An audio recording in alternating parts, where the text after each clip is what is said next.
உங்கள் மத்தியிலே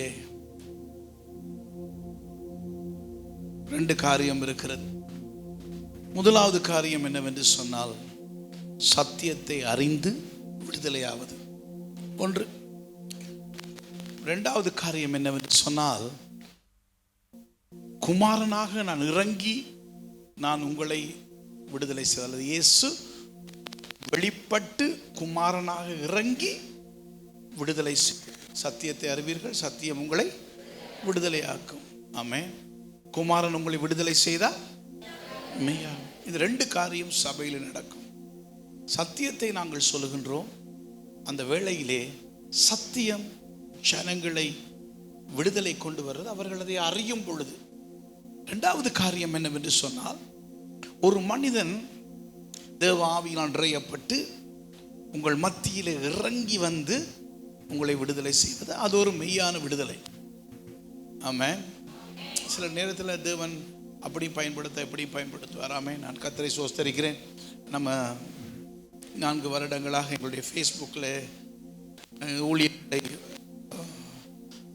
ஊழியங்களோட ஒத்துழைப்பு இருந்து ஒவ்வொரு என்னுடைய ஜூம் மீட்டிங், ஒவ்வொரு மீட்டிங்லையும் குடும்பமாக பங்கு பெறுகின்ற ஒரு குடும்பம் வந்திருக்கிறது. அதற்காக கர்த்தரை ஸ்தோத்திரிக்கிறேன். ரைட் சொல்லுங்கள். வார்த்தை. நான் பேசுறத நல்ல சத்தமா பேசணும். வார்த்தை. வாய் கொண்டு வந்தவங்க எல்லாம் சொல்லுங்க, வார்த்தை. வாயை வீட்டில் விட்டு வந்தா பேச வேண்டிய அவசியம் கிடையாது. வாயை கொண்டு வந்திருக்கீங்களா? சொல்லுங்க, வார்த்தை. தை பிறந்தால், நான் சொல்லுகிறேன் அது தவறு. நமக்கு என்னன்னா, வார்த்தை பிறந்தால் வழி பிறக்கும். சொல்லுங்க ஆமென். எங்கள் வாழ்க்கையிலே நான் கண்டு கொண்ட சத்தியத்திலே பெரிய சத்தியம் என்னவென்று சொன்னால், சர்ச்சில் பிரசங்கம் பண்ணி கொண்டிருக்கும் பொழுதே ஒரு அற்புதம் நடக்கிறது. ஆமென். சர்ச்சில் பிரசங்கம் பண்ணி முடித்த பின்பதாக நான் உங்கள் தலையில் வச்சு என்ன கை வச்சு செய்கிறனோ கிடையாது. ஆமென். சில பேர் வந்து பைபிளை கொண்டு போய் தலையில் வச்சு படுத்து தூங்குவாங்க. அது ஒன்றுமே கிடையாது. இதில் இருக்கிறத இங்கே உள்ளுக்கு கொண்டு போய் வச்சிங்கன்னா வாழ்க்கை பூரா நல்லா இருப்பீங்க. சொல்லுங்க ஆமென். சொல்லுங்க. அதுவே சத்தியம் என்பது எங்களுடைய அறிவாகவே மாற வேண்டும். அறிவாகவே மாற வேண்டும். ஆமென். சத்தியம் என்றால் என்ன? சத்தியம் என்றால் இயேசு கிறிஸ்து. ஆமென். பவுல் அப்போஸ்தலன் அவருடைய கடைசி எடுத்து வாசிங்க. அப்போஸ்தலர் புஸ்தகத்திலே கடைசி அதிகாரத்தை வாசிக்கும் பொழுது ரொம்ப ஒரு ஆர்வமாக அழகாக சொல்லுவார். எத்தனை பேருக்கு உண்மையான விடுதலை வேண்டும்? சொல்லுங்க, எத்தனை பேருக்கு உண்மையான விடுதலை வேண்டும்? ஒண்ணுதான், இந்த சத்தியத்தை அறிவது. சத்தியத்தை அறிந்து கொள்வதே விடுதலையாக இருக்கிறது. இது வாசிப்போம். அப்போஸ்தலர் புஸ்தகம் கடைசி அதிகாரத்திலே 28ஆம் அதிகாரத்திலே 23ஆம் வசனத்தை வாசிக்கும் பொழுது, அவன் தங்கி இருந்த வீட்டிற்கு அவனிடத்தில் வந்தார்கள். அவன் காலமே தொடங்கி சாயங்காலம் மட்டும் மோசேயின் நியாயப்பிரமாணத்திலும் தீர்க்கதரிசிகளின் ஆகமங்களிலும் இருந்து இயேசுவுக்கு அடுத்த விசேஷங்களை அவர்களுக்கு போதித்து தேவனுடைய ராஜ்யத்தை குறித்து சாட்சி கொடுத்து விஸ்தரித்து பேசினான். நல்ல கவனமா கேளுங்க. மோசேயுடைய நியாயப்பிரமாணத்தை வாசிக்கும் பொழுது, தீர்க்கதரிசிகளின் ஆகமத்தை வாசிக்கும் பொழுது, இயேசு கிறிஸ்துவுக்கு அடுத்தவைகள் இருக்கிறது. அதாவது இயேசு கிறிஸ்துவை குறித்து நியாயப்பிரமாணம் என்ன சொல்லுகிறது, தீர்க்கதரிசிகள் ஆகமங்கள் என்ன சொல்லுகிறது என்பதை அவர் தெளிவுபடுத்தி காண்பித்து காட்டும் பொழுது அந்த இடத்துல என்ன உண்டானதா? தேவ ராஜ்யத்தை குறித்துள்ள சாட்சி அங்கே விளங்கியது. ஆமாம். நேரத்தில் பாருங்க, நம்ம யாராவது ஒரு ஆள் கை வைக்கணும் அப்படின்னு யோசிக்கிறோம் இல்லையா? நம்ம யாராவது ஒரு ஆள் நம்மளை தொடணும். நான் சொல்றேன், யாரும் தொட வேண்டிய அவசியம் கிடையாது. கர்த்தருடைய வார்த்தை உங்கள் வாழ்க்கைக்குள்ளே வந்து உங்களை பூரணமாக விடுதலை செய்யும். இயேசு கிறிஸ்து யாரை தொட்டாரோ அவர்கள் சொஸ்தமானார்கள். இயேசு கிறிஸ்துவை யாரெல்லாம் தொட்டார்களோ அவர்களும் சொஸ்தமானார்கள். என்னப்பா, மறுபடி சொல்றேன், இயேசு கிறிஸ்துவை யார் தொட்டார்களோ அவர்களும் சொஸ்தமானார்கள். இயேசு கிறிஸ்து யாரை எல்லாம் தொட்டாரோ அவர்களும் சொஸ்தமானார்கள். சொல்ல விளங்குதா உங்களுக்கு? ஒரு மனிதன் சந்திக்க வேண்டியவரை சந்தித்தால் போதும், அவ்வளவுதான், வாழ்க்கையே மாறிடும். நம்ம இப்படிலாம் இருக்க வேண்டிய அவசியமே கிடையாது. சொல்ல விளங்குதா உங்களுக்கு? நம்ம இப்படி இருக்க வேண்டிய எந்த அவசியம் கிடையாது. எல்லாவற்றிலும் ஒரு மாறுதல் உண்டு. ஆமென். இப்படி இருக்கக்கூடாது. சொல்லுங்க ஆமென் சொல்லுங்க. எப்பொழுதுமே நாம ஏதோ வாழ்ந்து கொண்டு போகிறோம், எல்லாம் உலகத்தில் இருக்கிற மாதிரி நம்மளுக்கு இருக்கு, உபத்திரவம் இருக்கு, இப்படியே போகிறோம், திருப்பி கீழே விழுகிறோம், திருப்பி மேலே போகிறோம், கீழே வர்றோம். No no no no. எல்லாருடைய வாழ்க்கையிலும் அது இருக்கிறது. நான் உங்களுக்கு சொல்லுகின்றேன், எல்லாரும் வாயத்தில் சொல்லுங்க, அதி சீக்கிரத்திலே நீங்கி விடும் இந்த லேசான உபத்திரவம். நான் சொல்ல அல்லையோ சொல்லல, சொல்லுங்க, அதி சீக்கிரத்திலே நீங்கி விடும் இந்த லேசான உபத்திரவம். ஃபாஸ்டா சொல்லுங்க பாப்பா, அதி சீக்கிரத்திலே நீங்கி விடும் இந்த லேசான உபத்திரவம். சொல்லுங்க, டக்குன்னு சொல்லுங்க, அதி சீக்கிரத்திலே நீங்கி விடும் இந்த லேசான உபத்திரவம். ஃபாஸ்டா சொல்லுங்க, அதி சீக்கிரத்திலே நீங்கி விடும் இந்த லேசான உபத்திரவம். சொல்லுங்க ஆமென். ஆமென். அப்படித்தான் நினைக்கணும். உபத்திரவத்தை பார்த்து எப்படி நினைக்கணும்? லேஸ். சொல்லுங்க லேசு. ஆமென். நம்ம அப்படித்தான் சொல்லணும். ஆண்டவர்கிட்ட போய் அழுதுகிட்டு நிற்க கூடாது. ஆண்டவரே, ஒரு தேவ மனுஷன் இப்படி சொன்னேன்னு சொல்லி எனக்கு கேள்விப்பட்டேன். அதாவது அவர் எப்படி சொல்றாரு, இது என்னுடைய ஸ்டேட்மெண்ட் கிடையாது, ஒரு மனுஷனுடைய ஸ்டேட்மெண்ட். அவர் சொல்றாரு,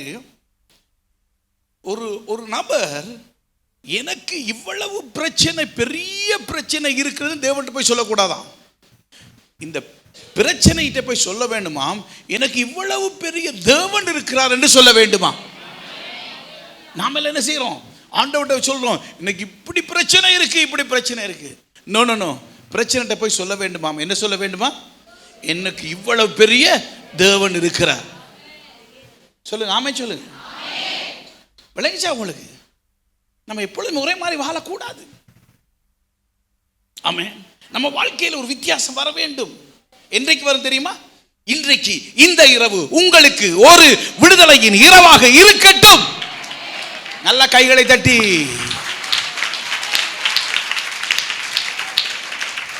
ஆமென். இப்படியே போகக்கூடாது.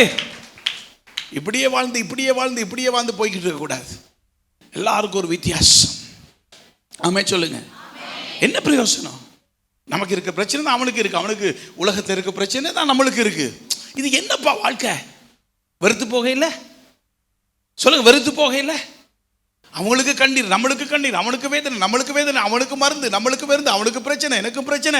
இது என்னப்பா? அப்போ கிறிஸ்தவ வாழ்க்கையில் எங்கேயோ ஒரு இடத்துல நானும் சகோதரன் ஐசாக் இதை கேட்டுக்கிட்டு இருந்தோம். எங்கப்பா, எங்க பிரச்சனைப்பா இருக்குது? இது ஏன் இந்த பிரச்சனை நடக்குது?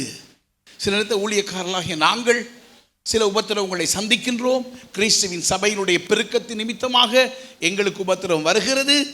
ஆனால் கர்த்தர் அவைகள் எல்லாவற்றிலும் விடுதலை கொடுக்கிறார். ஆனாலும் நான் உங்களுக்கு சொல்லுகின்றேன், எல்லாவற்றுக்கும் முடிவு சமீபமாக இருக்க வேண்டும். எத்தனை வருஷம் தான் இப்படி வாழ்வது? சொல்லுங்க ஆமென் சொல்லுங்க. சொல்லுங்க, நோயை வெறுக்கிறேன். வாயை திறக்காட்டிக்கு நோய் போகாது. சொல்லுங்க, வாயை திறந்து சொல்லுங்க. நான் சொல்லுங்க, வாயை திறந்து நான் சொல்லுகிறேன், நோயை வெறுக்கிறேன், சாபத்தை வெறுக்கிறேன், பாவத்தை வெறுக்கிறேன், கண்ணீரை வெறுக்கிறேன், துக்கத்தை வெறுக்கிறேன், தோல்வியை வெறுக்கிறேன், மருந்தை வெறுக்கிறேன். ஆமென். எத்தனை பேருக்கு தலை சுத்து வந்திருக்கு? உங்களுக்கு தலை, வேற யார் தலை சுத்து வந்திருக்கு? சொல்லுங்க, தலை சுத்தி யாருக்கெல்லாம் வந்திருக்கு? யாருக்கும் வரலையா? வந்திருக்குன்னா வந்திருக்கா? ஓ அல்லது இல்லை வந்திருக்கு. அப்போ தலை சுத்துறவங்க எல்லாம் பாக்கியவான்கள். ஏன்? தலை சுத்தின கண்டிப்பாக நீங்கள் எதை பார்த்துருப்பீங்க? முதுக கண்டிப்பாக பார்த்துருப்பீங்க. எத்தனை முதுக பார்த்தவங்க இருக்கீங்க? ஆகவே தலை சுத்துங்கிறது போய் நாம தான் தலை என்னைக்கா சுத்திச்சுன்னு சொன்னால் என்ன ஆயிரும்? மனிதனுடைய உடம்புல உயிர் இருக்காது. சொல்றது விளங்குதா உங்களுக்கு? நான் உங்களுக்கு சொல்லுகின்றேன், இந்த பூமியிலே நாங்கள் எல்லாவற்றிலையும் முற்றிலும் ஜெயிக்கிறவர்களாக நாங்கள் இருக்கவில்லை, முற்றிலும் ஜெயித்தவர்களாக இருக்கிறோம். ஒரு நாள் கை தட்டினா மற்றவன் சேர்த்து கை தட்டணும். ஆண்டோட வேதம் சொல்றது எங்களுக்கு ஜெயம் கொடுக்கிற தெய்வம். ஜெயம் என்பது எங்களால் உண்டானது அல்ல. ஜெயம் என்பது ஒருவர் எங்களுக்கு சம்பாதித்து எங்களுக்கு கொடுத்த ஒரு காரியம். முற்றிலும் ஜெயம் கொடுக்கிற தேவனுக்கு மகிமை உண்டாவதாக. எத்தனை சொல்லுங்க ஜெயம் கொடுக்கப்படுகிறது? சொல்ல விளங்க. ஜெயம் ஜெயம் என்பது உங்களால் சம்பாதிக்கிற காரியம் அல்ல. ஜெயம் என்பது உங்களால் முயற்சி கிடையாது. நீங்கள் ஜெயத்தை விசுவசிக்க வேண்டும். ஜெயம் என்பது இயேசு கிறிஸ்து உங்களுக்கு சம்பாதித்து உங்களுக்கு கொடுத்த இலவசமான காரியம். ஜெயத்தை கர்த்தர் கொடுக்கிறார். நீங்கள் ஜெயத்திலே வாழ போகிறீர்கள். சொல்லுங்க ஆமென் சொல்லுங்க. அதுதான் ஜெயம். ஜெயத்துக்கு என்ன செய்ய வேண்டும்? ஒன்றும் செய்ய வேண்டிய அவசியம் கிடையாது. எடுத்து வாசிங்க. ரோமர் 8ஆம் அதிகாரம் 36ஆம் வசனம். கிறிஸ்துவின் அன்பை விட்டு கொஞ்சம் அம்மா நீ படிக்காத. உன்னோட ஸ்பீட் ரொம்ப ஸ்பீட், மெட்ரோ ட்ரெயின் மாதிரி போய்கிட்டே இருக்கு. கிறிஸ்துவின் அன்பை விட்டு நம்மை பிரிப்பவன். சொல்லுங்க பிரிப்பவன். அப்ப ஒருவன் பிரிக்கின்றான். கிறிஸ்துவின் அன்பை விட்டு எங்களை ஒருவன் பிரிக்க நினைக்கின்றான். பிரிப்பவன் யார்? அவன் பிரிப்பவன் பாவிக்கிற காரியங்கள் கீழே சொல்லப்பட்டிருக்கிறது. கிறிஸ்துவின் அன்பை விட்டு நம்மை பிரிப்பவன் யார்? மறுபடி அந்த வசனத்தை எல்லாம் சேர்ந்து வாசிப்போம். இப்போ அந்த ட்ரெயின் எங்க, அந்த மெட்ரோ எங்க இருக்கு? வாசிமா, அந்த துண்டை மட்டும் வாசிமா. கிறிஸ்துவின் அன்பை விட்டு எங்கப்பா? அந்த ஆளை காணையில சத்தம் வருது, ஆளை காணையில. சொல்லுமா, கிறிஸ்துவின் அன்பை விட்டு நம்மை பிரிப்பவன் யார்? பிரிப்பவன் யார்? அப்போ ஒருவன் பிரிக்கின்றான்.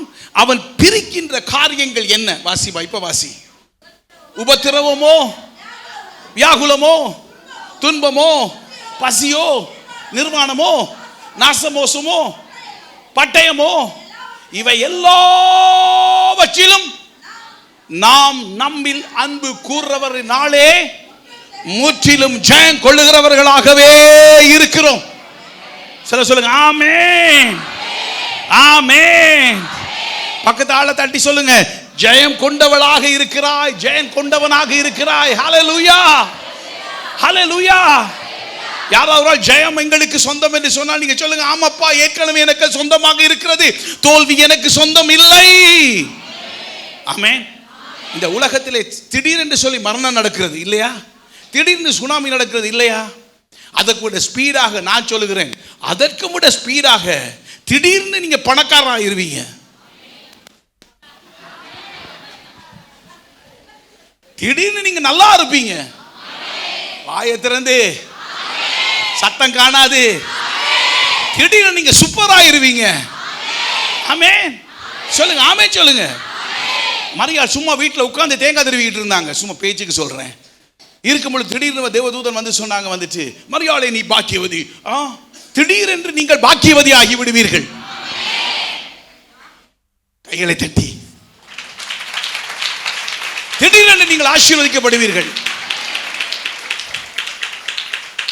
திடீரென்று ஒருத்தனுக்கு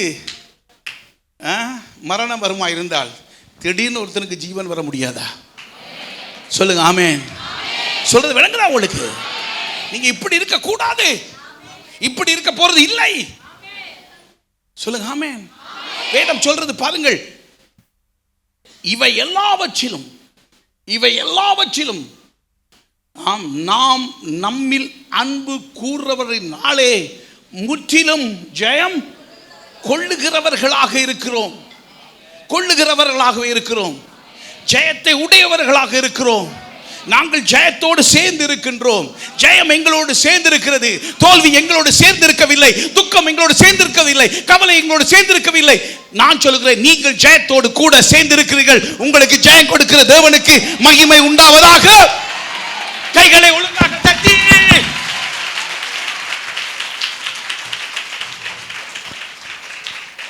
ஜெயம் என்பது உங்களுக்குரியது, உலகத்துக்குரியதல்ல. உலகத்தை ஜெயித்தவர்களாய் உட்கார்ந்து இருக்கிறீர்கள், மரணத்தை ஜெயித்தவர்களாய் உட்கார்ந்து இருக்கிறீர்கள், தோல்வியை ஜெயித்தவர்களாய் உட்கார்ந்து இருக்கிறீர்கள், கண்ணீரை ஜெயித்தவர்களாய் உட்கார்ந்து இருக்கிறீர்கள், கடனை ஜெயித்தவர்களாய் உட்கார்ந்து இருக்கிறீர்கள், கவலையை ஜெயித்தவர்களாய் உட்கார்ந்து இருக்கிறீர்கள். உங்களுக்கு ஜெயம் கொடுத்த தேவனுக்கு மகிமை. சொல்றது விளங்குதா உங்களுக்கு? இது எப்ப நடக்கும்? இன்னைக்கு நடக்கும், இப்ப நடக்கும். ஆமென். வீட்டுக்கு போவீங்க, பெரிய ஜெயத்தோட தான் போவீங்க. ஹல்லேலூயா, ஹல்லேலூயா. மோசே அழகாக சொன்னார், இனிமேல் நான் உன்னை காண்பது கிடையாது, இனிமேல் நான் உன்னை காண்பது கிடையாது. சொல்லுது விளங்குதா?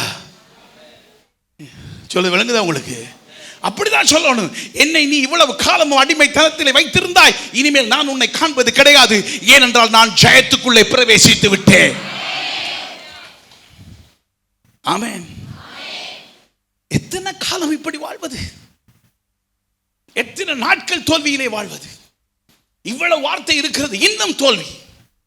சொல்லுங்க கிடையாது, சொல்லுங்க கிடையாது. என் வாழ்க்கை மாறுது, நான் நல்லா இருப்பேன், நான் வாழ்ந்து சுகமாய் இருப்பேன். சொல்லுங்க ஆமென். சகரியாவை எடுத்து வாசிப்போம். சகரியா புஸ்தகம் அல்ல, சகரியாவை குறித்து வாசிப்போம். எடுத்து வாசிப்போம் லூக்கா புஸ்தகத்திலே. ஏன் நம்ம பிரச்சனைங்கிறத நான் உங்களுக்கு சொல்லிக் கொடுக்குறேன். பிரச்சனை செனையாயிட்டு, அதுதான் பிரச்சனை. எடுத்து வாசிக்க போகின்றேன். லூக்கா 1ஆம் அதிகாரத்திலே 7, 8, 9. எலிசபெத் மலடியா இருந்தபடியினால் அவர்களுக்கு பிள்ளை இல்லாதிருந்தது. இங்கப்பா இருவரும் வயது சென்றவர்களாயும் இருந்தார்கள். நல்ல கவனமா கேளுங்க. எலிசபெத் மலடியா இருந்தார். லேடி. அவ லேடியா மலடியா? சொல்லுங்க. அவ லேடியா மலடியா? அவ மலடி. அவள் மலடியா இருந்தபடினாலே அவளுக்கு பிள்ளை இல்லாமல் இருந்தது. வயது சென்றவர்களாயும் இருந்தார். அவர் ஆமென். அது மட்டுமல்ல, மலடியா இருந்தபடினால் அவர்களுக்கு பிள்ளை இல்லாத இருந்தது. 20 வயது சென்றவர்களாக இருந்தார்கள். அப்படி இருக்க அவன் தன் ஆசாரிய முறைமையின்படி தேவ சந்நிதியிலே ஆசாரிய ஊழியம் செய்து வருகிற காலத்திலே ஆசாரிய ஊழிய முறைமையின்படி அவன் தேவாலயத்துக்குள் பிரவேசித்து தூபம் காட்டுற சீட்டை பெற்றுக் கொள்கின்றார். தூபம் காட்டுற வேளையிலே ஜனங்கள் எல்லாரும் கூட்டமாய் வெளியே ஜெபம் பண்ணி கொண்டிருந்தார்கள். அப்பொழுது தேவனுடைய தூதன் ஒருவன் தூப பலிப்பீடத்தில் வலது பக்கத்தில் நின்று அவருக்கு தரிசனமாகி சகரியாவை கண்டு கலங்கி அவன் என்ன சகரியா என்ன செய்யற கண்டு அவனை கண்டு கலங்கி பயமடைந்தான். தூதன் அவனை நோக்கி, சகரியாவே பயப்படாதே, உன் வேண்டுதல் கேட்கப்பட்டது. இப்ப எத்தனை வயசு? ரொம்ப வயசு. மலடி, அவள் லேடி கிடையாது, மலடி, ரொம்ப வயசு, பிள்ளை இல்லை.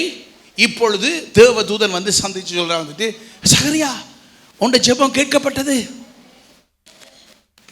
ஆமென். என்ன ஜெபிச்சிருக்காரு? ஆண்டவரே எனக்கு ஒரு பிள்ளைய தாங்கன்னு கேட்டிருக்காரு. ஜெபம் கேட்கப்பட்டது, வேண்டுதல் கேட்கப்பட்டது. உன் மனைவியாக எலிசபெத் உனக்கு குமாரனை பெறுவாள், அவனுக்கு யோவான் என்று உனக்கு சந்தோஷம் மகிழ்ச்சியும் உனக்கு உண்டாகும். அவன் பிறப்பு நிமித்தம் அநேகர்கள் சந்தோஷப்படுவார்கள். அவன் கர்த்தருக்கு முன்பதாக பெரியவனாயிருப்பான், திராட்சை ரசமும் மதுவும் குடியான். தன் தாயின் வயிற்றில் இருக்கும் பொழுதே பரிசுத்தாவில் நிரப்பப்பட்டிருப்பான். அவன் இஸ்ரவேல் சந்ததியான அநேகரை அவர்கள் தேவனாகிய கர்த்தரிடத்துக்கு திருப்புவான். இப்படி எல்லாம் வரிசையா சொல்லிக்கிட்டு போகும் பொழுது 18ஆம் வசனத்தில் சகரியா கேட்கிறாரு, இதை நான் எதனாலே அறிவேன்? நான் கிழவனாய் இருக்கிறேன், என் மனைவி வயது சென்றவளாய் இருக்கிறாளே. ஆமென். வயது வந்தா ஏன் ஜெபிக்கிற பிள்ளைக்காக? தேவனத்தை ஜெபிச்சிங்கன்னா கர்த்தர் உங்களுடைய சூழ்நிலையை பார்க்க மாட்டார், கர்த்தர் உங்கள் ஜெபத்தை மட்டும்தான் பார்ப்பார். ஐயோ எனக்கு ஆண்டவரே எனக்கு பணத்தை தாங்கன்னு சொன்னா கர்த்தர் பெருசா கொண்டு வந்து போடுவாரு. சொல்லுங்க ஆமென் சொல்லுங்க. நீங்க ஆச்சரியப்படணும். ஆமென். இவர் ஜெபம் பண்றாரு, ஆண்டவரே எனக்கு ஒரு பிள்ளை வேண்டும். உடனே வந்துட்டார் தேவதூதன். சகரியாவே பயப்படாதே, நான் தான் ஐயா ஜெபிச்சு இல்லையா, இதோ உனக்கு ஒரு பிள்ளையை தாரேன். உடனே இவர் என்ன செய்கிறாரு? இது எப்படி பாகும்? நான் கிழவன், என் சம்சாரம் கிளவி, இது எப்படி நடக்கும்?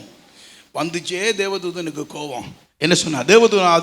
அவனுக்கு பிரதி உத்தரமாக, நான் கபிரியேல், தேவனுடைய சந்நிதியிலிருந்து வந்திருக்கிறேன், உன்னோடு பேசவும் இந்த நற்செய்தியை அறிவிக்கவும் அனுப்பப்பட்டேன். தகுந்த காலத்தில் நிறைவேற போற என் வார்த்தைகளை நீ விசுவாசியாதபடியினாலே இவைகள் சம்பவிக்கும் நாள் மட்டும் ஊமையா பேசாம இருப்பாய். சொல்லு, விளங்குதா? அப்படியே வாய அடைச்சு சொல்லு, விளங்குதா? ஏன்னா நம்ம வாய் தான் நம்ம வாழ்க்கையை நாசமாக்கிறோம். இது எப்படி நடக்கும்? ஐயோ பாஸ்டர் சொன்னாரே நல்லா இருப்போம், இது எப்படி நடக்கும்? தேவதூதனுக்கு வந்துச்சே கோபம், சீப்பை போட்டு மூடிட்டு வீட்டுக்கு போறாரு.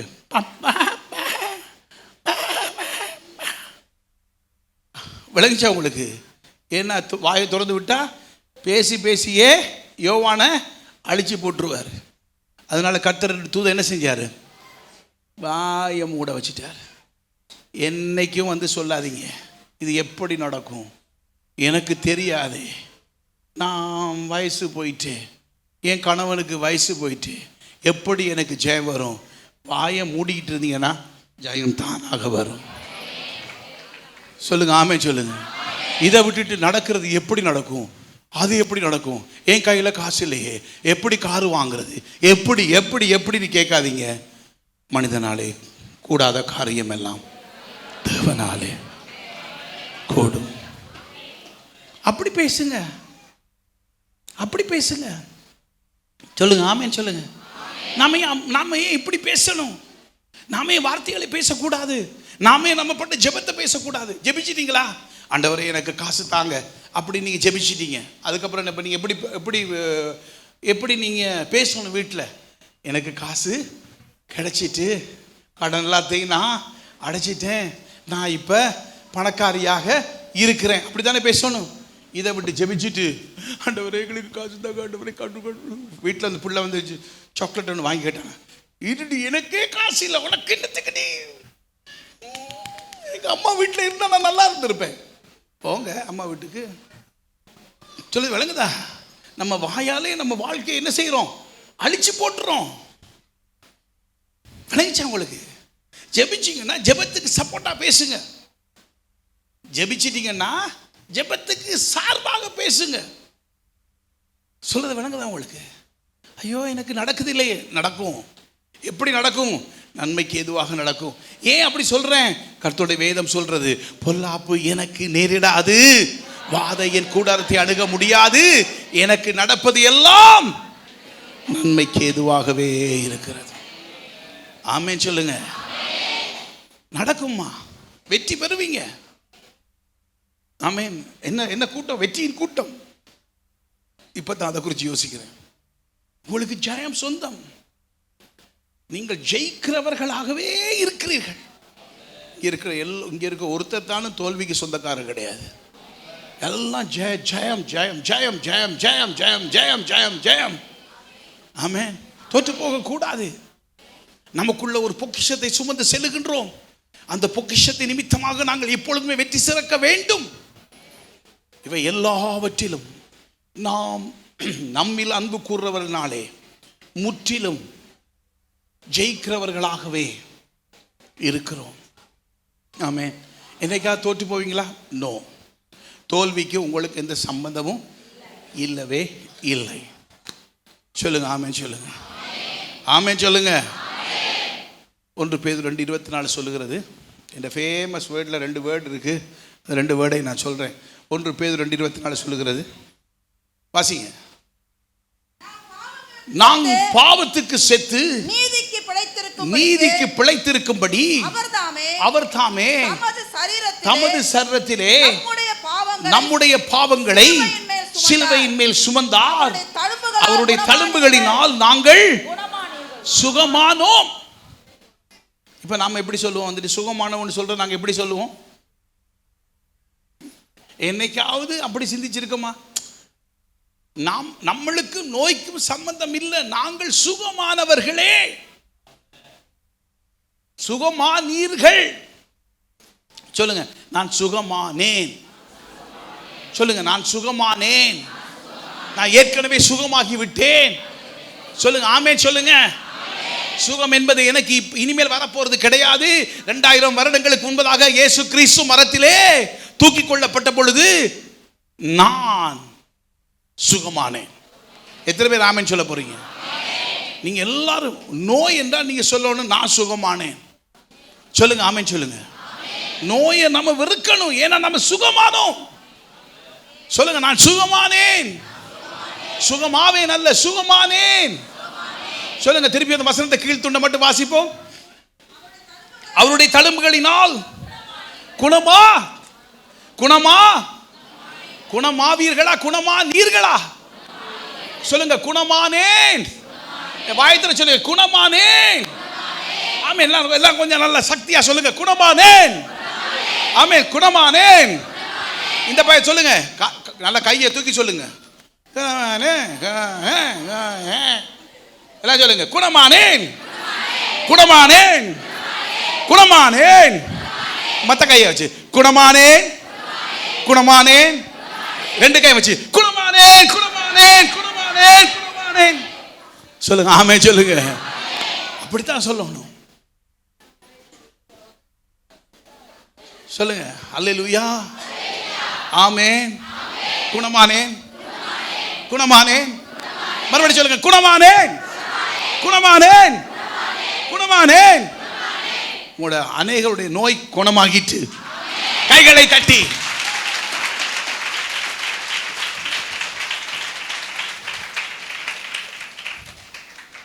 யோசுவா புத்தகத்தை எடுத்துக்கொள்ளுங்க. யோசுவா, நல்ல கவனமா கேளுங்க.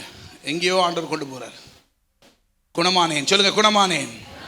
அவருடைய காயங்களினால் சுகமானேன், முற்றிலும் சுகமானேன். நோய்க்கும் எனக்கு சம்பந்தம் இல்லை. குணமானேன், குணமானேன், குணமானேன். நான் உங்களுக்கு சொல்றேன், பெரிய ஹாஸ்பிட்டலுக்குள்ள இருக்கிறது கூட இங்கே இருக்கிற நீங்கள் முற்றிலும் சுகமானீர்கள்.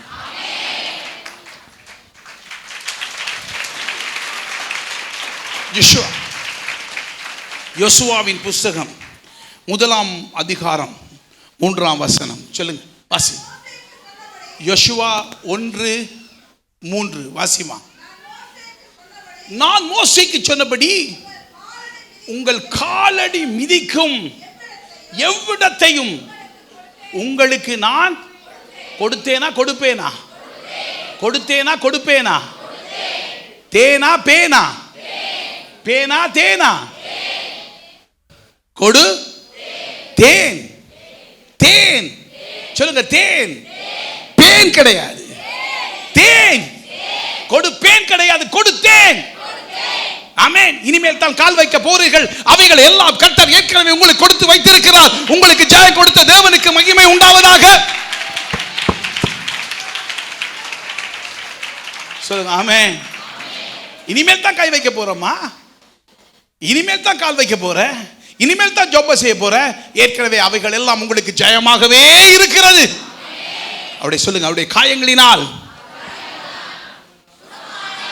1 2 3 1 2 3 ஆமென். நோயாளிகள்லாம் கைகளை உயர்த்துங்க. நோயாளி, எத்தனை நோயாளி? இந்த பார், இங்க உள்ள எல்லாரும் சுகமானீர்கள். சொல்லுங்க, சுகமானேன், சுகமானேன். ஆமென். இருமல் வந்தா நீங்க என்ன சொல்லுவீங்க? இது அந்த இருமலா இருக்குமோ? இதுல ஒரு சோப் போட்டுக்கிட்டு இருப்பீங்க, கட்டி மாதிரி இருக்கு, அந்த கட்டியா இருக்குமோ? எந்த கட்டியா இருக்கும்? எந்த கட்டியா இருக்கும்? அந்த கட்டி. எந்த கட்டி? அது சீக்கிரத்தில் என்னை விட்டு நீங்கிற கட்டி. இதை விட்டுட்டு வந்துட்டு எங்கேயோ உள்ளதை கொண்டு இங்கே வச்சிருவாங்க. அந்த கட்டியா இருக்குமோ? விளங்கிச்சா? அந்த கட்டியா இருக்குமோ? அவங்களுக்கு அந்த கட்டியா இருக்குமோ? அந்த கட்டி இந்த கட்டியெல்லாம் நமக்கு சொந்தம் அல்ல. அந்த கட்டியே கட்டி வெளியே வச்சிருவோம். அது என்ன கட்டி? அது சீக்கிரத்தில் என்னை விட்டு வெளியே போகிற கட்டி. சொல்லுங்க ஆமென் சொல்லுங்க. இதை தடவிட்டு அப்போ யோசிக்கிறது, தூக்கம் போகாது, கனவெல்லாம் வரும். சொல்லுது விளங்குதா? பெட்டியெல்லாம் ஞாபகம் வரும். என்ன பெட்டி வரணும்னா பொக்கிஷ பெட்டி ஞாபகம் வரணும். சொல்றது ஆமென் சொல்லுங்க. விளங்குதா உங்களுக்கு? அப்படித்தான் வரணும். ஒரு ஒரு பெரிய ஒரு ஒரு ஒரு ஒரு ஒரு வெற்றியினுடைய ஒரு மனுஷனுடைய கதை ஒன்று சொல்கிறேன். உண்மையாக நடந்த ஒரு கதை. இவங்க கடன் பிரச்சனை. இவர் ஹஸ்பண்ட் போய் ஜெபம் பண்ணுறாரு. ஜெபம் பண்ண உடனே அவருக்கு அப்படியே ஒரு மனசில் நினைவுன்னு வருது. மையப்பெட்டி, பிரேத பெட்டி தெரியும் தானே உங்களுக்கு? கடைசி பெட்டி. நாம அந்த பெட்டி ஞாபகம் வருது. ஒய்ஃப்ட்ட போய் சொல்லிட்டாரு, ஏம்மா நான் செத்துருவோம் போல இந்த கடனில். ஏன்னா நான் பார்க்கும் பொழுதெல்லாம் அப்படியே தரிசனத்தில் கனவுல பெட்டி மாதிரி வருது, அதுவும் இந்த பணம் வைக்கிற பெட்டி வருது அப்படின்னு. வைஃபு கோவம் வந்துட்டு, சும்மா இருங்கப்பா, அப்படியெல்லாம் நடத்துகிற தேவன் அல்ல, கர்த்தர் நல்லவர், இன்னும் ஜெபிங்க அப்படின்னு. அடுத்த நாள் ஜெபிச்சு அதே பெட்டி. அவன் சொன்னார் வந்துட்டு, வைஃப்ட்ட சொல்கிறாரு, ஐயா செத்துருவோம் தான் போல விளங்குது அப்படின்னு. வைஃப் சொன்னாங்க, இல்லை இன்னைக்கும் பார்த்தா 3ஆவது நாள் பெட்டி வருது. இவர் கன்ஃபார்ம் பண்ணிட்டார் செத்துருவேன் அப்படின்ட்டு. அதுக்கப்புறம் வைஃப் சொன்னாங்க, இல்லை அதை கர்த்தர் சொல்ல இல்லை, நீங்கள் ஜெபிங்க அப்படின்னு. 4ஆவது நாள் ஜெபம் பண்ணும் பொழுது அந்த மனுஷனுக்கு வந்து சொன்னார் ஆண்டவர், ஒரு மையப்பெட்டி, அந்த என்ன சொல்றது, பொணப்பெட்டி கடவை அப்படின்னு. என்ன பெட்டி கடை வைக்க சொல்லியிருக்காரு?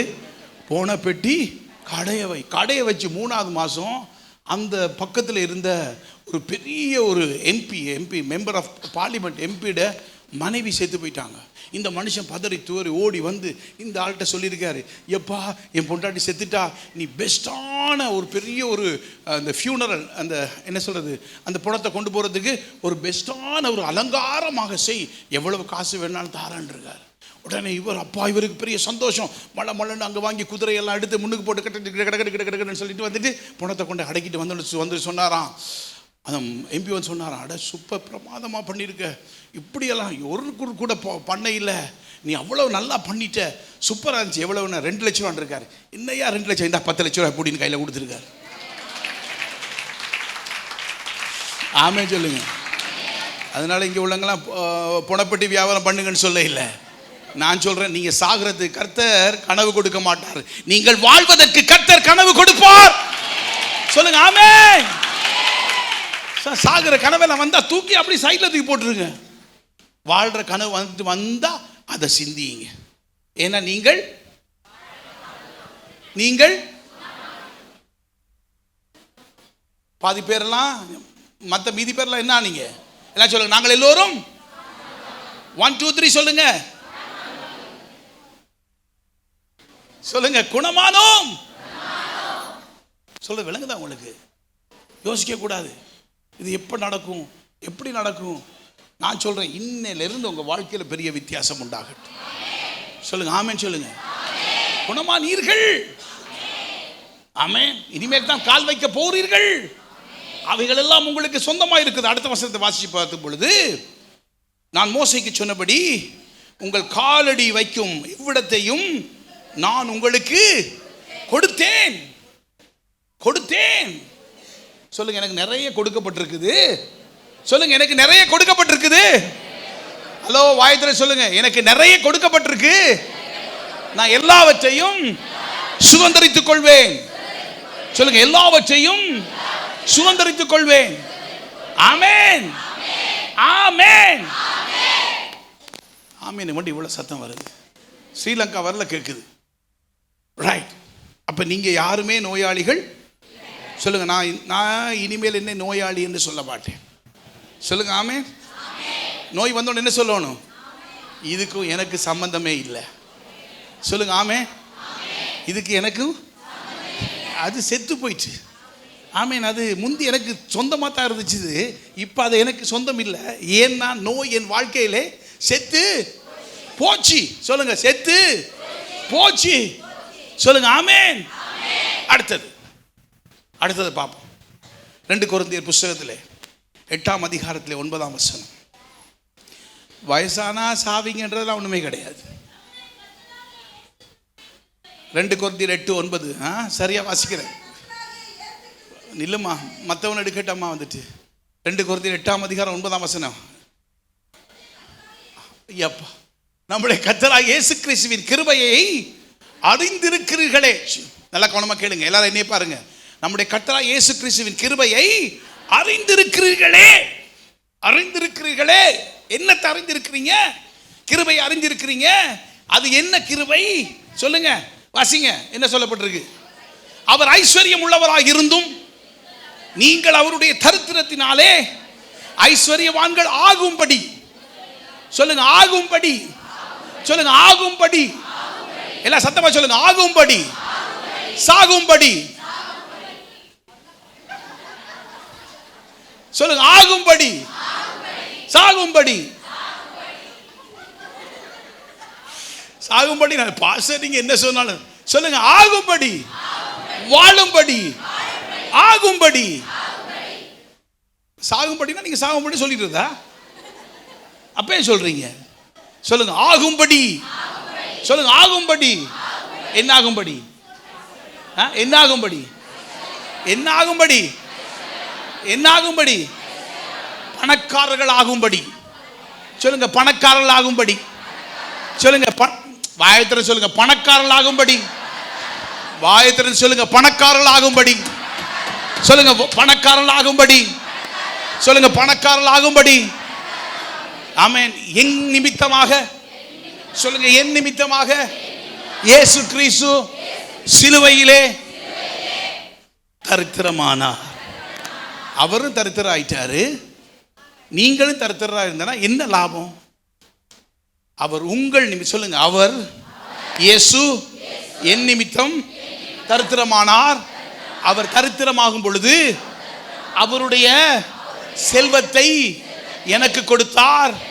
நான் இப்பொழுது பணக்காரனாக இருக்கிறேன். ஆமென். எத்தனை பேர் அப்படி ஆமென் சொல்ல போறீங்க? சும்மா வந்துட்டு இருக்க கூடாது. எல்லாரும் ஐஸ்வர்யவான்கள். ஏன் ஐஸ்வர்யவான்கள்? ஏன் ஐஸ்வர்யவான்கள்? ஏன் நீங்கள் ஐஸ்வர்யவான்கள்? இந்த பைபிள் படிச்ச 2 பேர் சொல்லுங்க பார்க்கலாம். ஏன் நீங்க ஐஸ்வர்யவான்கள்? அவர் உனக்காக தரித்திரமானார். அவர் தன்னுடைய ஐஸ்வர்யத்தை உங்களுக்கு கொடுத்தார். ஆமென் சொல்லுங்க. அவர் ஐஸ்வர்யவானா தரித்திரவானா? எப்படி, எவ்வளவு ஐஸ்வர்யவானா இருந்தாரு சொல்லுங்க. அவர் சொல்லி கொடுத்தா நல்லா இருக்கும் இல்லையா? அவர் ஐஸ்வர்யவானா தரித்திரனா? சொல்லுங்க, அவர் ஐஸ்வர்யவானா தரித்திரனா? எவ்வளவு எவ்வளவு என்ன ஐஸ்வர்யத்தோடு இருந்தார் சொல்லுங்க? எவ்வளவு ஐஸ்வர்யவானா இருந்தார்? பிறக்கும் பொழுது ஐஸ்வர்யவானா இருந்தாரா தரித்திரனா இருந்தாரா? என்ன ஆண்டவரே, ஐசேக் அந்த இடத்துக்கு போகாட்டி சரி வராது போல விளக்குது. எடுத்து வாசிப்பா, லூக்கா புஸ்தகம் எடுத்துக்கொள்ளுங்க. கண்டிப்பா போகவே வேண்டும். இன்னைக்கு தான் உங்க கண்கள் திறக்குது. கண்கள் திறக்க வேண்டும். ரைட், எடுத்து வாசிப்போம். லூக்கா 1 அதிகாரம். லூக்கா 1 அதிகாரத்திலே 27 வசனம். தாவீதின் வம்சம் தானும்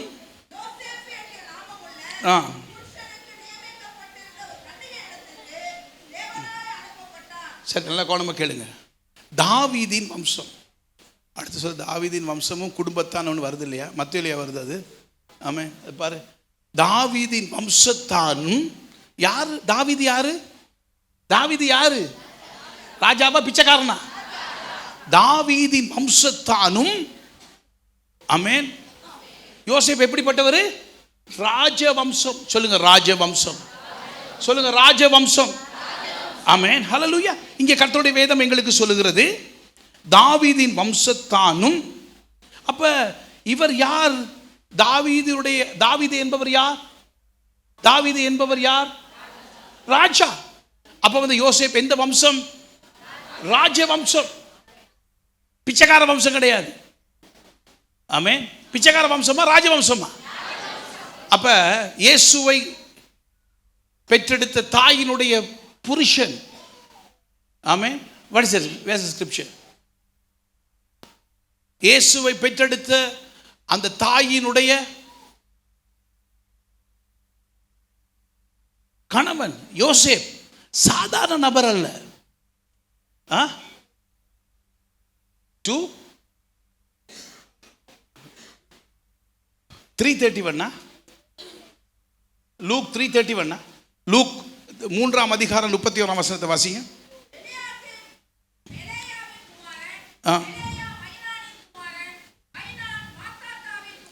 அதை சொல்ல வரல. தாவீதின் வம்சத்தானும் குடும்பத்தானும் சொல்லி வசனம் இருக்கு, அடிச்சு பாரு.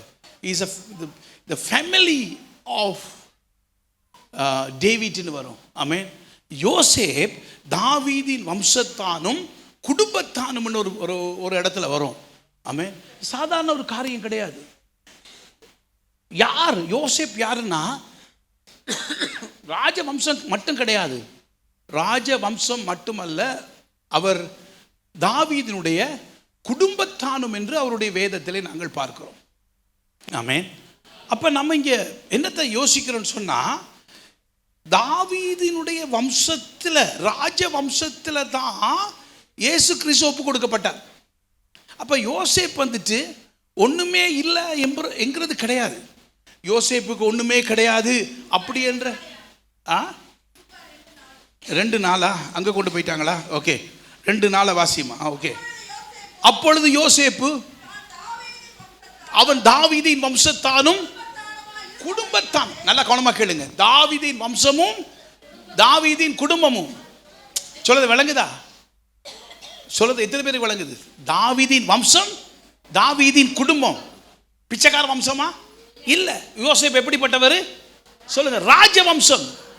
சொல்லுங்க, ராஜவம்சம், ராஜ குடும்பம். அப்ப காசு இல்லாம இருந்திருக்குமா? கவனமா கேளுங்க, இன்னும் சொல்லிக் கொடுக்க போறேன்.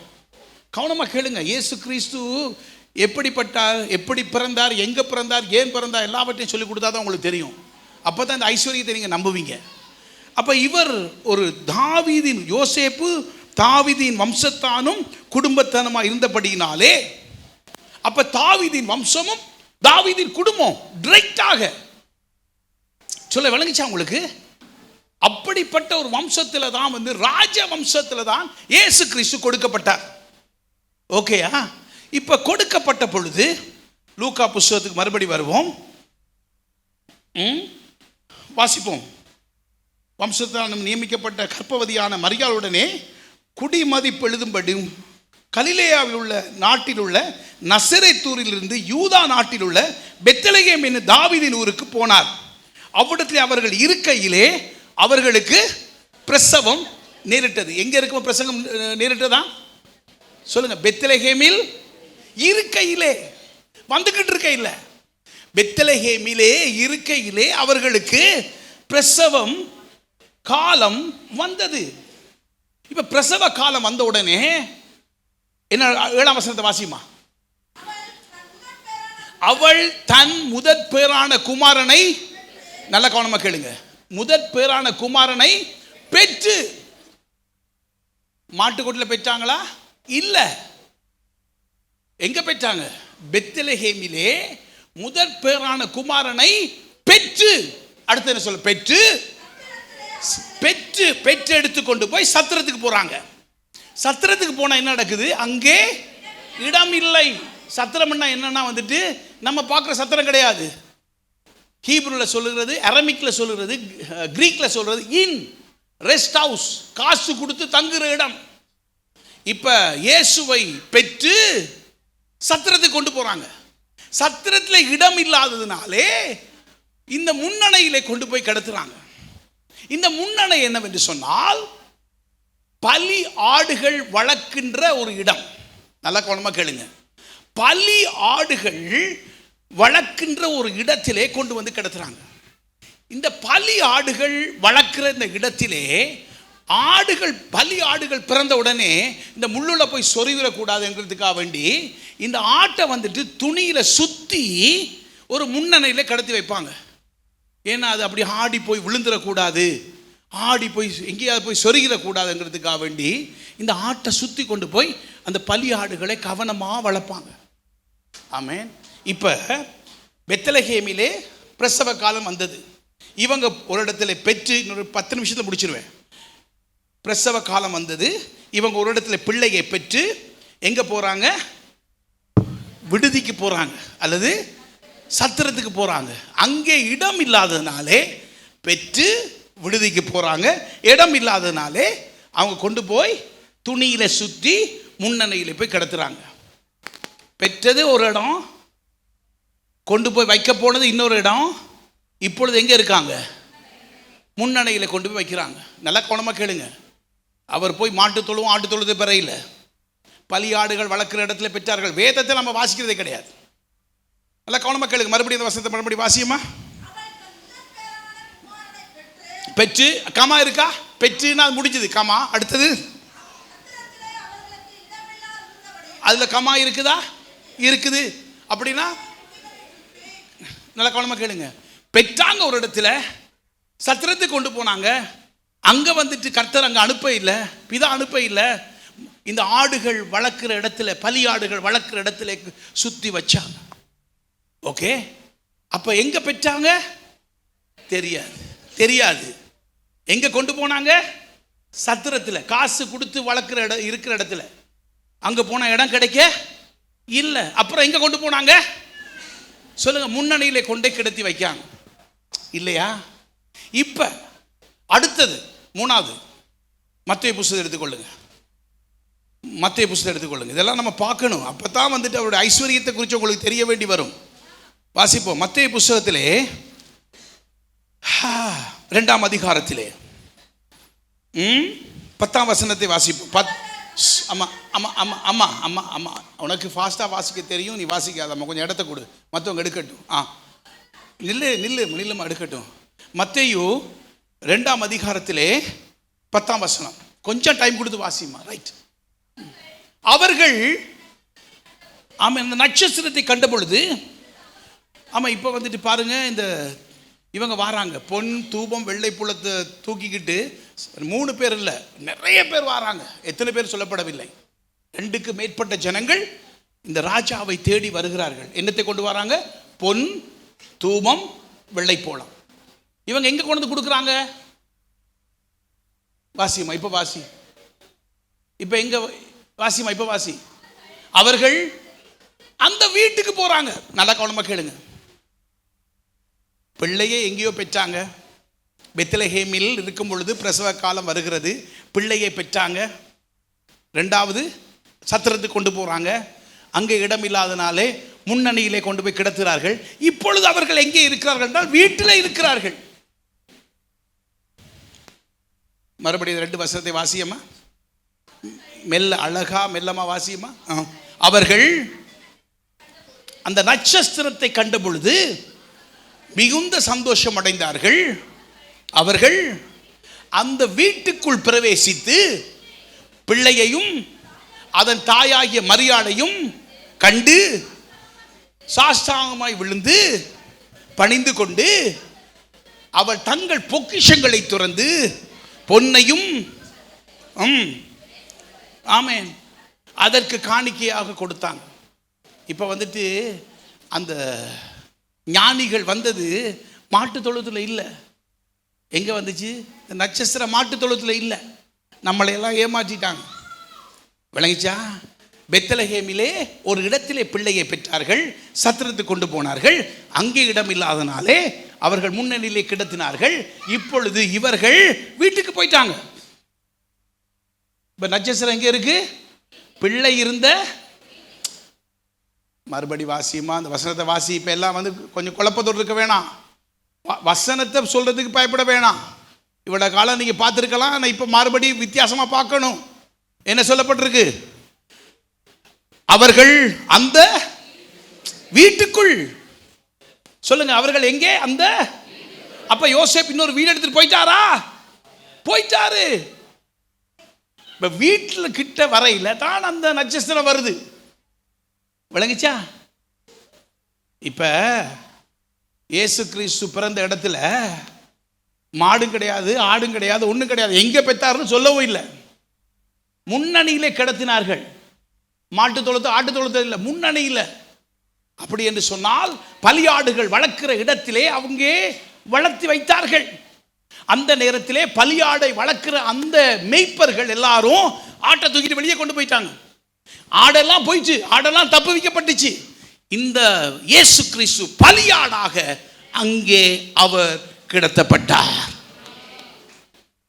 கைகளை தட்டி சொல்லுது விளங்குதா உங்களுக்கு? இப்ப மாட்டு தொழுவும் கிடையாது.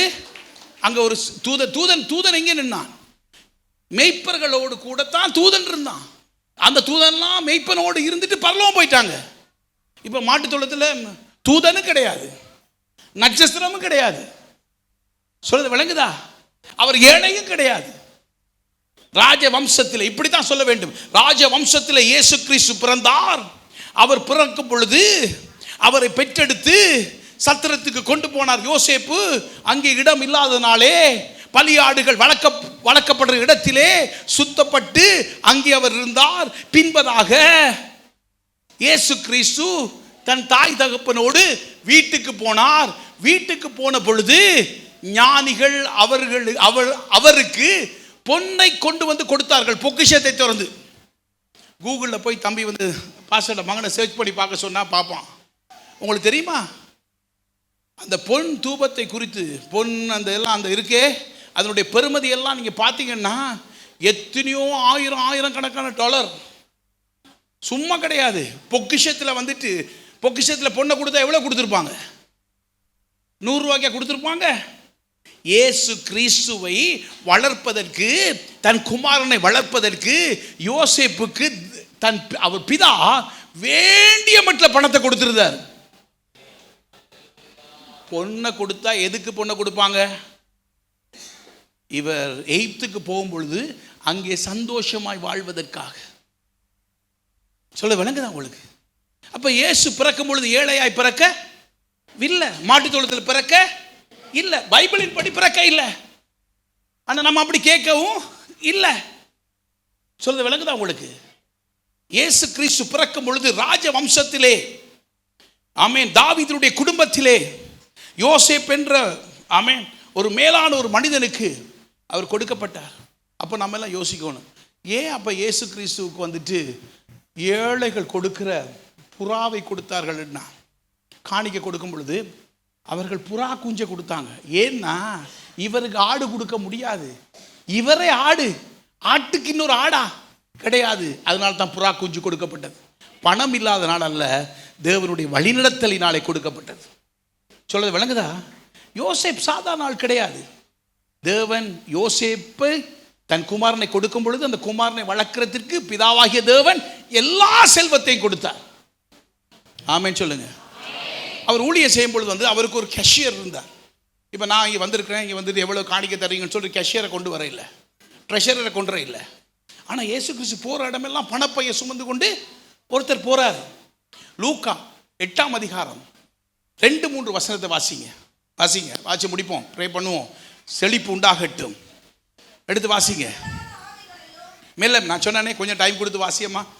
உனக்கு எடுக்க தெரியும், மற்றவங்களை எடுக்க தெரியாது. அதனால கொஞ்சம் மெல்லமா வாசி, அவசரப்பட்டு வாசிக்கக்கூடாது. ஓகே, இப்போ வாசி. அவர் பொல்லாத ஆவிகளையும் வியாதிகளையும் நீக்கி குணமாக்கின அநேக ஸ்திரீகளும் மரியாளும்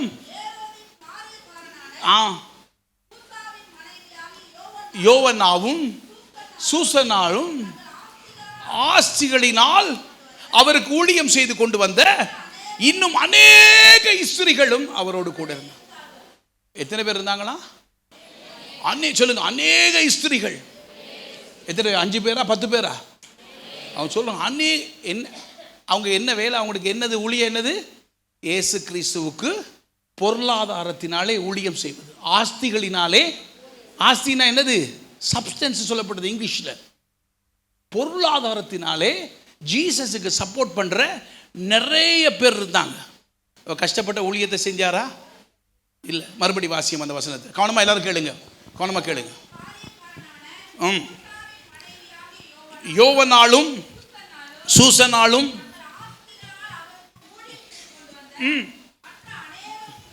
அநேக ஸ்திரீகளும் அவர்களோட இருந்தாங்க. புருஷன் சம்பாதிக்கிறது, இவங்க எடுத்துக்கொள்றது இயேசு கொடுக்குறது, இயேசு கொண்டு வந்துட்டு யூதாஸ் கொடுக்குறது, யூதாஸ் களவெடுக்கிறது. இப்படித்தான் வேண்டிய மட்டும் அவருடைய மினிஸ்ட்ரியில் பணம் இருந்துச்சு. சொல்லுங்க ஆமென். அவர் ஏழையாய் பிறக்கவும் இல்லை, ஏழையா ஊழியம் செய்கிறோம் இல்லை. சொல்லுது விளங்குதா உங்களுக்கு? அவருக்கு பணப்பிரச்சனை இருக்கவில்லை. விளங்குச்சா உங்களுக்கு? இயேசு கிறிஸ்து மரணத்தை சந்திக்கும் பொழுது ஒரு நூலால் நெய்யப்பட்ட ஒரு கோட்டை போட்டிருந்தார். 2 ஆமி சண்டை பிடிக்கிறான், எனக்குத்தா உனக்குத்தா அப்படின்னு. ஆமாம், தீர்க்க தரிசனம் வேற. ஆனால் அவ்வளவு பெருமதி, ஒரு நூலால் நெய்யப்பட்டது அவ்வளவு பெருமதி, பெரிய பெருமதியான கோட்டை போட்டிருந்தார். எல்லாவற்றையும் அவருடைய பரலோக செல்வங்கள், பரலோகத்திலையும் பெரும் பணக்காரன், பூமியிலையும் வந்துட்டு பெரிய செல்வந்தராக இருந்தார். இயேசு கிறிஸ்துக்கு இல்லைன்றது கிடையாது. ஆனால் அவர் பண ஆசை இல்லாதவராக இருந்தார். சொல்லுது விளங்குதா உங்களுக்கு? சொல்லுது உங்களுக்கு விளங்குதா? அப்போ இயேசு கிறிஸ்து ஏழையாக பிறக்க இல்லை, அவர் சிலுவையிலே நமக்காக ஏழையானார். எதற்காக ஏழையானார்? நீங்கள் ஒவ்வொருவரும் செல்வந்தராய் மாறும்படியாக. அவரும் தரித்திரமானார், நீங்களும் தரித்திரமான. என்ன மீனிங்? நீங்கள் தரித்திரமாக இருந்தபடியினாலே அவர் தன்னுடைய செல்வத்தை உங்களுக்கு கொடுத்து உங்கள் நிமித்தம், சொல்லுங்க என் நிமித்தம். இப்போ கடைசியாக வசனத்தை வாசி முடிப்போமா? முடிக்க போகிறேன். 2 கொரிந்தியர் 8ஆம் அதிகாரம். அவசரப்படாத. உனக்கு வசனம் தெரியும், எனக்கு தெரியுமாம்மா. மற்றவங்க எடுக்கணும், அவசரப்படாத. உனக்கு தெரியும், நீ கட்டிக்காரின்னு தெரியும், மற்றவங்க எடுக்க வேணாமா? வாசி. 2 கொரிந்தியர் 8ஆம் அதிகாரம் 9ஆம் வசனத்தை வாசிப்போம். கொஞ்சம். நம்முடைய கர்த்தராகிய இயேசு கிறிஸ்துவின் கிருபையை அறிந்திருக்கிறீர்களே, அவர் ஐஸ்வர்யம் உள்ளவராக இருந்தும் நீங்கள் அவருடைய தரித்திரத்தினாலே ஐஸ்வர்யவான்கள் ஆகும்படி உங்கள் நிமித்தம், சொல்லுங்க என் நிமித்தம், சொல்லுங்க என் நிமித்தம். எல்லாம் கைகளை தட்டி சொல்லுங்க என் நிமித்தம். எல்லாரும் கைகளை தட்டி சொல்லுங்க என் நிமித்தம். சொல்லுங்க ஆமென். உங்களுக்கு தரித்திரம் சொந்தம் இல்லை. ஏனென்றால் உங்கள் நிமித்தம் இயேசு கிறிஸ்து தன்னுடைய செல்வத்தை உங்களுக்கு கொடுத்து உங்கள் நிமித்தம் அவர் தரித்திரமானார். அதான் கிருபை. அவருடைய கிருபையின்படி நீங்கள் எல்லோரும் ஐஸ்வர்யவான்கள். ஏன் ஐஸ்வர்யவானா இருக்கணும்? அப்பதான் சர்ச்சுக்கு கொடுக்கலாம். 9ஆம் அதிகாரம் 8ஆம் வசனம். 2 கொரிந்தியர் அவசரப்பட்டு வாசிக்க கூடாது. இனிமேல் சர்ச்சில் அவசரப்பட்டு வாசிக்க, மற்றவங்க எடுக்கணும். 2 கொரிந்தியர் 9:8 வாசிங்க. 9:8 வாசிங்க. நீங்கள் எல்லாவற்றிலும் எப்பொழுதும் சம்பூர்ண உடையவர்களாய் இருப்பதற்கும் சகலவித நற்கிரிகளை செய்வதற்கு தேவன் உங்களிடத்திலே பெருக செய்வார். நல்லா கவனமா கேளுங்க. நீங்க என்ன நற்கிரிகைனாலும், கிறிஸ்மஸுக்கு வந்துட்டு இன்னைக்கு பாச சொல்ல போறாங்க. கிறிஸ்மஸுக்கு எத்தனை பேர் காசு கொடுக்க ரெடியா இருக்கீங்க? நோ. கர்த்தர் உங்களுக்காக தரித்திரமாக இருக்காரு. நீங்க கண்டிப்பாக கிறிஸ்மஸுக்கு எல்லாரும் காசு கொடுப்பீங்க. இப்படி இருக்க மாட்டீங்க, இப்படி இருப்பீங்க. எத்தனை பேர் ஆமென் சொல்றீங்க? இவ்வளவு காலம் அப்படி இருக்கிறது இல்லை. என்ன நினைக்கிறது? நானே கஷ்டப்பட்டிருக்கேன். No no no. இங்கே இருக்கிற ஒருவனும் ஏழை கிடையாது. ஏனென்றால் எங்கள் சபையின் தலைவர் இயேசு கிறிஸ்து நமக்காக தரித்திரமானார். சொல்லுங்க ஆமென் சொல்லுங்க. எல்லாவற்றிலும் வாழ்ந்து சுகமா இருப்பீங்க. உங்கள் குறைகள் எல்லாம் கிறிஸ்து இயேசுவின் மகிமையில் நிறைவாகும். சொல்லுது விளங்குதா? நான் ஒவ்வொரு வெள்ளிக்கிழமையும் வந்துட்டு மகளுக்கு தெரியும் வந்திருக்கிறவளுக்கு தீர்க்க தரிசனமாக வந்துட்டு ப்ராஸ்பரிட்டி, செழிப்பை குறித்து சொல்லி கொடுத்து வர்றேன். இப்போ வந்துட்டு முந்தைய 5000 ரூபா கொடுத்தெல்லாம் வந்துட்டு 10,000 கொடுக்க ஆரம்பிச்சிட்டான். எத்தனை பேர் சொல்கிறீங்க? நானும் சபையை ஆசீர்வதிப்பேன். சபைக்கு வர்றது வந்து அரிசி பருப்பு சீனிக்காக அல்ல, வார்த்தையை கேட்பதற்காக, நம்ம தசமபாவத்தை கொடுப்பதற்காக. சொல்லுங்க ஆமென். ஆபிரகாமுடைய ஆசீர்வாதம் எத்தனை பேருக்கு சொந்தமாக இருக்குது? ஆபிரகாமுடைய ஆசீர்வாதம் எத்தனை பேருக்கு சொந்தமாக இருக்குது? ஆபிரகாம் என்ன கஷ்டப்பட்டவரா? ஆபிரகாம் கஷ்டப்பட்டவரா? கலாத்தியர் 3ஆம் அதிகாரம் 13ஆம் வசனத்தை வாசிங்க. எல்லோரும் எழுந்திருந்து வாசிப்போமா? முடிப்போம். எழுந்திருந்து வாசிப்போம். கலாத்தியர் 3ஆம் அதிகாரம். எல்லோரும் எழுந்திருந்த பிந்தி வாசிங்க. Thank you father, thank you father, thank you father, thank you father. எல்லாரும் எழுந்திருப்போம், எல்லாரும் எழுந்திருப்போம், எல்லாரும் எழுந்திருப்போம். கலாத்தியர் 3ஆம் அதிகாரம் 13ஆம் வசனத்தை வாசிங்க. கொஞ்சம் எல்லாரும் எழுந்திருக்கட்டும், எல்லாரும் எழுந்திருக்கட்டும். Thank you thank you thank you. எல்லாரும் கவனமாக கேளுங்க. கர்த்தர் உங்கள் வாழ்க்கையில் பெரிய பெரிய பெரிய சுகத்தை கர்த்தர் கொடுப்பாராக, பெரிய சமாதானத்தை கர்த்தர் கொடுப்பாராக. எடுத்து வாசிங்கம்மா, இப்போ வாசிங்க. மரத்திலே தூக்கி கொள்ளப்பட்ட எவனும் சபிக்கப்பட்டவன் எழுதியிருக்கிறபடி இயேசு நமக்காக சாபமாகி நியாயப்பிரமாணத்தின் சாபத்துக்கு நீங்களாக்கி எங்களை மீட்டுக் கொண்டார். அப்ப நீங்கள் சாபத்துக்கு சொந்தக்காரரா? சாபத்துக்கு சொந்தக்காரரா? உங்களுக்கு பரம்பரை சாபம் இருக்க முடியுமா? இல்ல. மரத்திலே அவர் இயேசு கிறிஸ்து மரத்திலே உங்களுக்காக என்ன ஆனாரு? சாபமாயிட்டாரு. உங்க சாபம் அவர் மேலே போயிட்டு உங்களுக்கு சாபம் இல்ல. யாராவது வந்தா சொன்னா நம்பாதீங்க, பரம்பரை சாபம் நம்பாதீங்க. அவர் உங்களுக்காய் சாபமானாரே. உங்க அப்பா பரலோக பிதா, உங்க அண்ணன் இயேசு கிறிஸ்து, உங்க பரம்பரை வேற மாதிரி. சொல்லுங்க ஆமென். எனக்கும் அந்த பழைய பரம்பரைக்கு சொந்தம் இல்லை. ஆமென். பரம்பரை சாபம் எனக்கு வர முடியாது. நான் ஆபிரகாமுடைய வம்சம், ஆசீர்வதிக்கப்பட்ட சந்ததி. சொல்லுங்க ஆமென். ஆமென். உங்க மேல பரம்பரை சாபம் இருக்க முடியாது. இவ்வளவு காலம் நீங்கள் உங்களுடையவர்கள், இன்றிலிருந்து நீங்கள் அவருக்குரியவர்கள். ஆமென். நீங்க வேற சந்ததி, வேற சந்ததி, வேற சந்ததி. ப்ளீஸ், வேற சந்ததி. சொல்லுங்க வேற சந்ததி. சொல்லுங்க ஆமென். வேற சந்ததி, வேற சந்ததி, வேற சந்ததி. மரத்திலே தூக்கி கொள்ளப்பட்ட இயேசு உங்களுக்காய் சாபமாகி நியாயப்பிரமாண சாபத்துக்கு நீங்களாக்கி உங்களை மீட்டெடுத்திருக்கிறார். இப்ப சாபம் உங்களை பார்த்து யாராவது சபிச்சேன்னு சொன்னா போயா போறதுக்கு, எனக்கு சாபத்துக்கு எந்த சொந்தமும் இல்லை. ஏனென்றால் எனக்காக இயேசு மரத்திலே சாபமாகி விட்டார். சொல்லுங்க ஆமென். 14 வசனத்தை வாசிமா. ஆபிரகாமுக்கு சொல்லப்பட்ட ஆசீர்வாதங்கள், நான் வாசிக்கிறேன். ஆபிரகாமுக்கு சொல்லப்பட்ட ஆசீர்வாதங்கள் தமிழர்களாகிய எங்களுக்கு வரும்படி ஆவியை குறித்து சொல்லப்பட்ட வாக்குத்தத்தத்தை விசுவாசத்தினால் பெறும்படி இப்படி ஆயிற்று. ஆபிரகாமுடைய ஆசீர்வாதம் உங்களுக்கு சொந்தமாகிவிட்டது. தமிழர்களாயிருக்கிற உங்களுக்கு, புறஜாதிகளாயிருக்கிற உங்களுக்கு பரம்பரை சாபம் சொந்தம் இல்லை. சொல்லுங்க ஆமென். நீங்க புதிய சந்ததி, ஆபிரகாமுடைய வம்சம், ஆசீர்வதிக்கப்பட்டவர்கள். சொல்லுங்க ஆமென். யாராவது சொன்ன பரம்பரை சாபம் நம்பாதீங்க. நீங்க சொல்லுங்க நான் வேற பரம்பரை, பரலோகத்தில் இருக்க என்னுடைய பிதா அங்க இருக்காரு. பரம்பரையா நான் சபிக்கப்பட்டவன் அல்ல. சொல்லுங்க ஆமென். சொல்லுங்க. தேவனுடைய வம்சம், கிறிஸ்துவுடைய சுதந்திரம், கிறிஸ்துவோடு உடன் சுதந்திரர்கள், ஆபிரகாமுடைய ஆசீர்வாத சொந்தக்காரர்கள். நீங்கள் ஆசீர்வதிக்கப்பட்டவர்கள். உங்களுக்கு சாபத்துக்கு சொந்தம் இல்லை. இனிமேல் தரித்திரத்தோடு வாழ போறது இல்லை, நோயோடு வாழ போறது இல்லை, குடும்ப பிரச்சனையோடு வாழ போறது இல்லை. ஆபிரகாமுடைய வம்சம், ஆசீர்வதிக்கப்பட்டவர்கள். கைகளை தட்டி ஆமென் சொல்றது விளங்குதா உங்களுக்கு? இங்க இருக்க ஒருவர் தானும் சபிக்கப்பட்டவன் கிடையாது. சொல்லுங்க ஆமென். எல்லாம் சொல்லுங்க. நீதிமான். யாரு நீதிமான்? நான் தான். சொல்லுங்க நான் தான் நீதிமான். நீதிமானுடைய சிரசின் மேலே ஆசீர்வாதம் தங்கும். தடவி பாருங்க என்ன இருக்கு. இப்படி சொரியாதீங்க, தடவி பாருங்க. ஆசீர்வாதம் தங்கும். ஐயோ காசு இல்லையே, அப்படி இல்லை. ஆசீர்வாதத்தின் சொந்தக்காரர்கள் நீங்கள். சொல்லுங்க ஆமென். சொல்லுங்க ஹல்லேலூயா. எத்தனை பேர் சொல்றீங்க நான் இன்றைக்கு ஆசீர்வதிக்கப்பட்டிருக்கிறேன், நான் ஆசீர்வதிக்கப்பட்டிருக்கிறேன், நான் ஆபிரகாமுடைய வம்சம், கிறிஸ்துவினுடைய சந்ததி, என் பிதா பரலோகத்தில் இருக்கிறார், எனக்கும் பரம்பரை சாபத்துக்கும் சொந்தம் இல்லை, நான் புதிய வம்சம், புதிய வம்சம், கிறிஸ்துவின் வம்சம். ஆபிரகாமுடைய ஆசீர்வாதம் புறஜாதிகளுக்கு வரும்படியாக ஆவியை குறித்து சொல்லப்பட்ட வாக்குத்தத்தத்தை நீங்கள் பெறும்படி இப்படி ஆயிற்று. சொல்லுங்க பரிசுத்த ஆவி இருக்கிறபடினாலே. சொல்லுங்க பரிசுத்த ஆவியான இருக்கிறபடினாலே.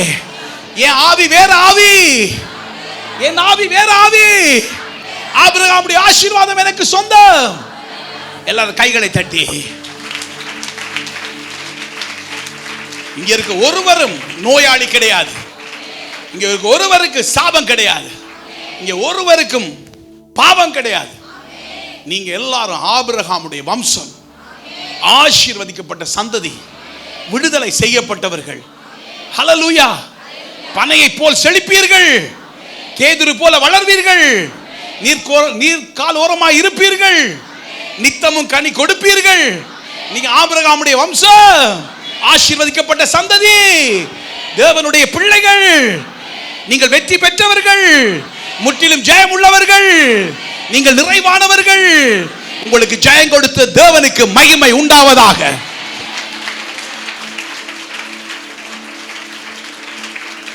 சொல்லுங்க ஆமென் சொல்லுங்க. இன்னிலிருந்து இந்த சர்ச்சில் இங்க வந்திருக்க எல்லாரும் ஆசீர்வதிக்கப்படுவீங்க, நல்லா இருப்பீங்க, கொடுக்க போறீங்க. சொல்லுங்க ஆமென். இனிமேல் கூரையெல்லாம் பிச்சு வைங்க. ஏன்னா வந்துட்டு கூரையெல்லாம் மாறி எல்லாம் மாடி வீடா மாற போகுது. எல்லாம் கூரையை பார்த்து சொல்லுங்க, ஏய் ஓட்ட கூரையே, சீக்கிரம் நீ இல்லாம போற. நான் ஃப்ளட்ஸ் அடிக்க போறேன். ஏன்னா கர்த்தருடைய ஆசீர்வாதம் தலையை சொரியாது. என்ன சொல்லப்படுங்க? என் சிரசிலே தங்கி இருக்கும். சொல்லுப்பா, என் சிரசிலே தங்கி இருக்கும். நீங்கள் ஆசீர்வதிக்கப்பட்டவர்கள்.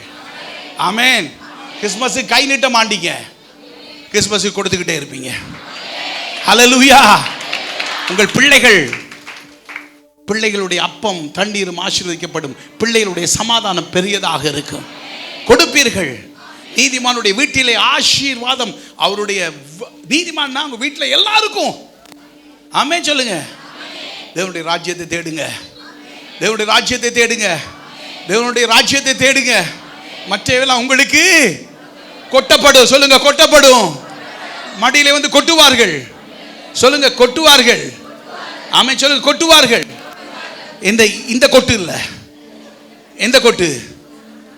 உங்க மடி ஏன் கொட்டுவார்கள்? நம்ம கொடுக்கத்தக்கதாக, சபைக்கு கொடுக்கத்தக்கதாக, ஊழியத்தை செய்யத்தக்கதாக. ஏன் நீங்கள் ஆசீர்வாதமா இருக்கணும்? கொடுக்கிறதுக்காக. ஏன் நீங்க சுகமா இருக்கணும்? கொடுக்கிறதுக்காக. நீங்க வெற்றியோடு இருக்கணும்? கொடுக்கிறதுக்காக. ஆமென் சொல்லுங்க.